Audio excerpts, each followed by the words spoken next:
नमस्कार दोस्तों एसएमटीसी institute of technology से पवन सर। दोस्तों एसएमटीसी इंस्टीट्यूट में इन्वर्टर रिपेयरिंग का जो क्लासेस होता है वो कैसे होता है, थोड़ा सा डेमो के तरह इसमें बताने का प्रयास करेंगे कि हमारे पास इन्वर्टर रिपेयरिंग का प्रैक्टिकल के लिए क्या क्या चीजें उपलब्ध होते हैं, इन्वर्टर रिपेयरिंग में कैसे क्लासेस करते हैं। एग्जाम्पल के तौर पे सर यहाँ पे कुछ प्रॉब्लम्स को लिखे हैं, इस प्रॉब्लम के बारे में आपको बताएंगे। और यदि आप इन्वर्टर रिपेयरिंग सीखना चाहते हो तो आप एसएमटीसी इंस्टीट्यूट विजिट कर सकते हो। यहाँ पे आपको कंप्लीट इन्वर्टर का पीसीबी रिपेयरिंग सिखाया जाएगा, जिसमें आप इन्वर्टर में एक एक कंपोनेंट के बारे में जानकारी प्राप्त करोगे। इन्वर्टर का डायग्राम है ना सर, सिमेटिक, जिसका डायग्राम सबसे बड़ा जरूरी है। इसका डायग्राम, ये डायग्राम के बारे में कंप्लीट प्रैक्टिकल ट्रेनिंग देते हैं, कंपोनेंट टेस्टिंग का ट्रेनिंग देते हैं, आईसी का पिन का डिटेल ट्रेनिंग देते हैं, रिप्लेसमेंट ट्रेनिंग देते हैं, हर एक चीज बारीकी से बताते हैं। तो चलिए देखिए यहाँ पे सर ने कुछ प्रॉब्लम्स को लिखे हैं, तो सर इसके बारे में बताएंगे, थोड़ा एक्सप्लेन करेंगे। देखिए इन्वर्टर में विशेष जो समस्या से हम लोग आता है, जो हर एक समय एक ही ज्यादातर समस्या देखने को मिलता है, उसमें से कुछ ही समस्या के बारे में इसमें डिस्कस कर रहे हैं जी। लेकिन जब यहाँ प्रैक्टिकल लोग में आएगा तो इसमें बहुत सारा चीज हम लोग प्रैक्टिकल मतलब ये एग्जाम्पल के तौर पे है ना सर जी। बाकी हमारे सिलेबस में और भी बहुत सारे समस्याएं हैं। अभी देखिए पहला समस्या हम लोग का जब से ज्यादा आता है कि इन्वर्टर ऑन नहीं हो रहा, यानी डेड कंडीशन। हम लोग के पास कस्टमर से आया कि इंडक्शन ये आपका जो इन्वर्टर है ऑन नहीं हो रहा, उसमें क्या क्या समस्या आ सकता है ऑन नहीं हो रहा। तो हम लोग की पीसीबी से संबंधित समस्या और ये ट्रांसफार्मर से संबंधित समस्या, वायर और फ्यूज, एमसीबी इससे से संबंधित समस्या के बारे में देखेंगे कि ऑन नहीं हो रहा। तो ये समस्या में हम लोग को सबसे ज्यादा आता है कि ऑन नहीं हो रहा। हो सकता है कि आपका ऑन नहीं होने का बहुत सा वजह है, जिसमें से एक जो वजह हम लोग का ये कि हम लोग का क्रिस्टल का खराब हो जाना, क्रिस्टल या माइक्रो कंट्रोलर आईसी की खराब हो जाना। यदि ये माइक्रो कंट्रोलर आईसी खराब हो गया या क्रिस्टल खराब हो जाएगा तो आपका ये पीसीबी डेड कंडीशन में रहेगा। उस परिस्थिति में इस माइक्रो कंट्रोलर आईसी को कैसे चेक करेंगे, क्रिस्टल को कैसे चेक करेंगे, साथ ही साथ यहाँ पे वोल्टेज नहीं आ रहा है। दूसरी बात है कि यदि वोल्टेज हम लोग का नहीं आएगा 5 वोल्ट तो ये डेड कंडीशन हो जाएगा। यानी वहां भी हम लोग को देखना है। ये जब चीज को हम लोग देखेंगे एक बार step by step estimated drawing के हिसाब से देखते हैं।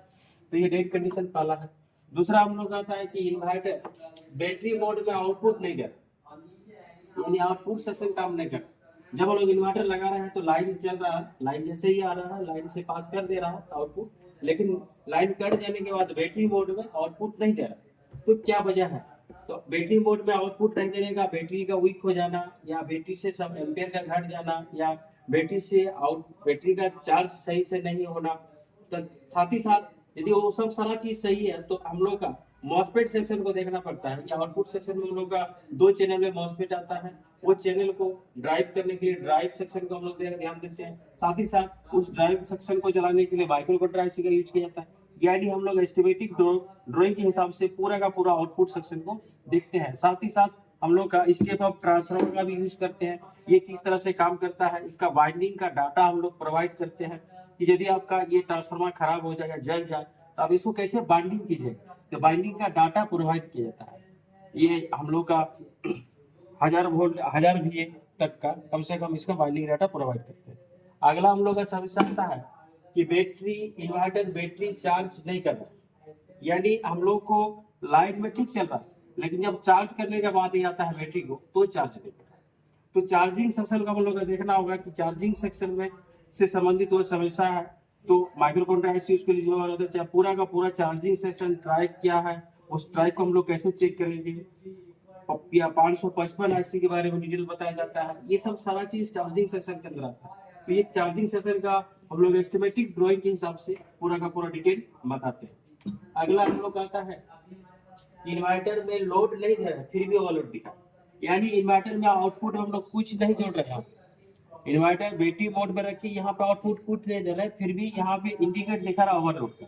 तो यानी क्यों क्यों दिखा रहा है? लोड तो नहीं दिया फिर भी ओवरलोड दिखा रहा है। इसका मतलब है कि हम लोग का आउटपुट सेक्शन में एक ओवरलोड सेक्शन भी पाया जाता है जो कि LM 324 उसको प्रोवाइड करते हैं। यदि हम लोग इस सेक्शन में कुछ खराबी होगा तो आपको ओवरलोड का समस्या दिखाई देगा। तो ये LM 3 तरह का डिटेल्स दिखाया जाता है ड्राइंग के हिसाब से कि वो सेक्शन किस तरह से काम करता है। अगला समस्या आता है कि इन्वर्टर एसी मेंस नहीं कर रहा, यानी हम लोग का जो इन्वर्टर लाइट आ रहा है तो लाइट आने के बाद क्या होता है ऑटोमेटिक कट हो जाता है और बैटरी चार्जिंग मोड में चल जाता है, लेकिन ये एसी मेन को सेंस नहीं कर रहा। तो ये एसी मेन सेंसिंग सेक्शन का दोष है। वो दोष को हम लोग कैसे हटाएंगे? तो यहाँ पे एसी सेंस करने के लिए ऑप्टोकपलर यूज करते हैं, इसको डीसी बनाते हैं डीसी बनाने के लिए हम लोग स्टेप डाउन ट्रांसफार्मर या डायोड के जरिए उसको फिर वोल्टेज को ड्रॉप करा के कम करके उस सेक्शन को किया जाता है। साथ ही साथ वो आरसी के पिन नंबर, कितने नंबर माइक्रो कंट्रोलर आरसी के पिन नंबर पे वो सेंस कराया जाता है, कितने वोल्ट तक, वो चीज हम लोग इसमें ड्राइंग के हिसाब से बताते हैं ताकि वो एसी मेंस सेंस करने लगे।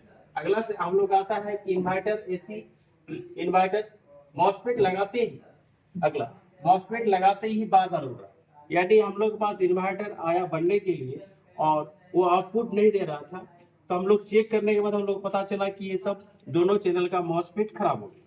जब हम मॉसफेट लगाए तो बिना चेक के यदि हम लोग मॉसफेट को लगा देते हैं तो फिर दोबारा उड़ जाए। तो वो क्यों उड़ रहा है इसका हम लोग को पहले वजह समझना होगा, वहां से ड्राइव वोल्टेज चेक करना होगा। ड्राइव वोल्टेज कहाँ से बनता है, ड्राइवर सेक्शन से बनता है, ड्राइवर सेक्शन को चेक करना होगा। ड्राइवर सेक्शन को ऑपरेट करने के लिए माइक्रो कंट्रोलर आईसी की पिन नंबर कितने नंबर पिन से आउटपुट करता है, वो यानी 26 27 नंबर पिन 28 और 27 नंबर पिन से आउटपुट करता है, वो आउटपुट कर रहा है कि नहीं, रेजिस्टेंस के थ्रू वोल्टेज जा रहा है कि नहीं, वो डिटेलिंग हम लोग स्कीमेटिक ड्राइंग के हिसाब से बताते हैं। अगला समस्या आता है कि इन्वर्टर ज्यादा लोड देने पर भी ओवरलोड नहीं दिखा, यानी आवश्यकता से ज्यादा लोड दे रहा है। हम लोग का जो VA है, यानी हम लोग का इन्वर्टर VA के हिसाब से आता है, जैसे हम लोग 800 VA, 900 VA, 850 VA, 1000 VA, लेकिन हम लोग आवश्यकता से ज्यादा वोल्टेज आउटपुट इसमें ले रहा है, लोड लगा रहे हैं, फिर भी ओवरलोड नहीं दिखा रहा। इसका मतलब है क्या कि इसमें ओवरलोड सेंसिटिव सेक्शन काम नहीं कर रहा। वो सेक्शन को हम लोग कैसे चेक करेंगे, उस सेक्शन को ड्राइंग के हिसाब से बताया जाता है कि उसको चेक करने का और उसको सॉल्व किया जाता है। अगला हम लोग का सेक्शन है कि इन्वर्टर ऑन करते ही लगातार बीप का आवाज दे रहा है, यानी हम लोग जैसे ही इन्वर्टर को बैटरी से जोड़े और बैटरी को ऑन यूपीएस यहाँ पे ऑन कर दी तो ये कंटिन्यू बीप का आवाज दे रहा है और कुछ आउटपुट न दे रहा है और न ही बैटरी चार्ज कर रहा है। तो ये समस्या क्या है, उस समस्या का हम लोग कैसे निदान करेंगे। माइक्रो कंट्रोलर आईसी से संबंधित समस्या है, क्रिस्टल से संबंधित समस्या है, या आपको LM 324 से संबंधित समस्या, इन समस्याओं को बारी बारी से देखा जाता है एस्टिमेटिक ड्राइंग के। अभी देखिए इसमें हम लोग का दो रिले लगाता है, एक रिले चार्जिंग है, एक रिले आउटपुट का है। तो यानी ये रिले को ऑपरेट करने के लिए भी हम लोग का माइक्रो कंट्रोलर आईसी प्रयोग में लाया जाता है, तो उसको हम लोग डिटेल से देखेंगे। एस्टिमेटिक ड्राइंग के साथ जितना भी हम लोग यहाँ पीसीबी रिपेयरिंग होता है प्रत्येक में एस्टिमेटिक ड्राइंग के हिसाब से बताया जाता है। इन्वर्टर ऑन करते ही लगातार बीप का आवाज दे रहा है। अगला हम लोग का है कि इन्वर्टर एसी लाइन में आउटपुट कर रहा परंतु बैटरी मोड में आउटपुट नहीं दे रहा, यानी जब लाइन रह रहा तब तक इन्वर्टर सही काम कर रहा और जैसे ही लाइन कट हुआ बीप सा हुआ, यानी बैटरी मोड पे आउटपुट नहीं दे रहा। तो हम लोग को देखना होगा कि बैटरी कितना हम लोग वोल्टेज चार्जिंग है, बैटरी कितना पुराना हो गया है, उसमें एम्पेयर कैपेसिटी कितना है। साथ ही साथ यदि बैटरी हम लोग का सब कुछ सही है फिर भी हम लोग आउटपुट नहीं दे रहा तो आउटपुट सेक्शन को देखेंगे।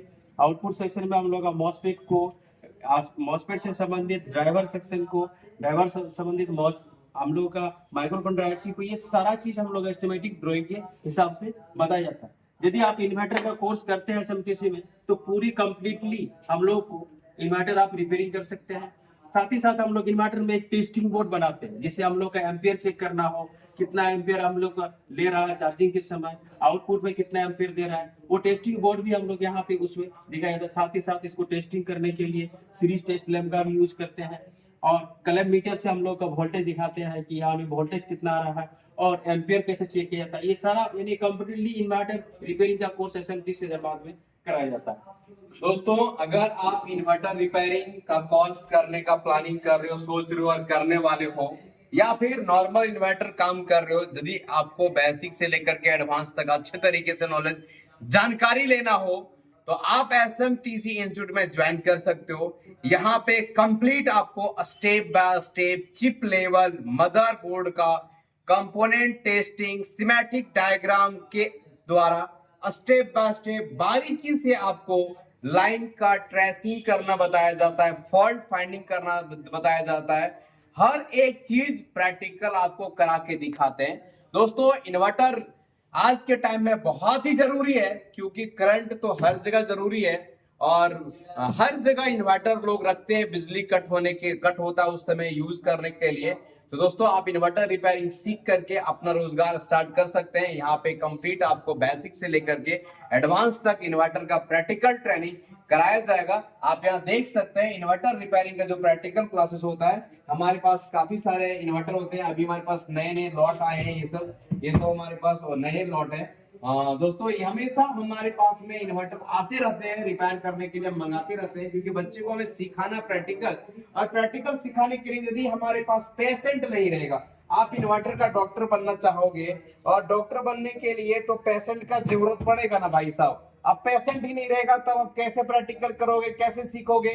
तो दोस्तों यहाँ पे इन्वर्टर का पूरा पेशेंट भरा पड़ा है, हमारे पास ऑलरेडी पेशेंट रहता है। आप यहाँ आओगे तो इसमें कैसे इंजेक्शन लगाना, कैसे दवाई देना, मतलब इसको कैसे सही करना, ये हम आपको प्रैक्टिकली सिखाते हैं। क्योंकि जब तक आप प्रैक्टिकली सीखोगे नहीं तब तक आप काम कर कैसे पाओगे।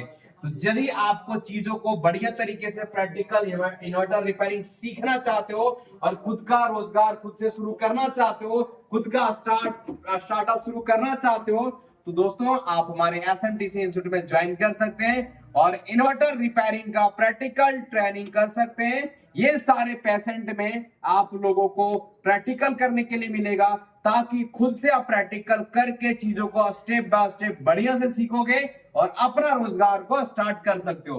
दोस्तों ये आपका वीडियो एक तरह से डेमो क्लास का वीडियो है, और भी आप यदि हमारे इंस्टीट्यूट में आके विजिट करना चाहते हो, डेमो क्लास लेना चाहते हो, तो आ करके डेमो क्लासेस भी एक दिन आप लेकर के फ्री में देख सकते हो। यदि आपको लगे कि हमें एडमिशन लेना चाहिए, सर का बताने का तरीका सही है, वो समझ पा रहे हैं, तो आप हमारे एसएमटीसी इंस्टीट्यूट में एडमिशन ले सकते हैं। दोस्तों आप सभी ने हमारे वीडियो को बहुत ही कीमती समय दे करके देखे, इसलिए आप सभी को दिल से नमस्कार दोस्तों।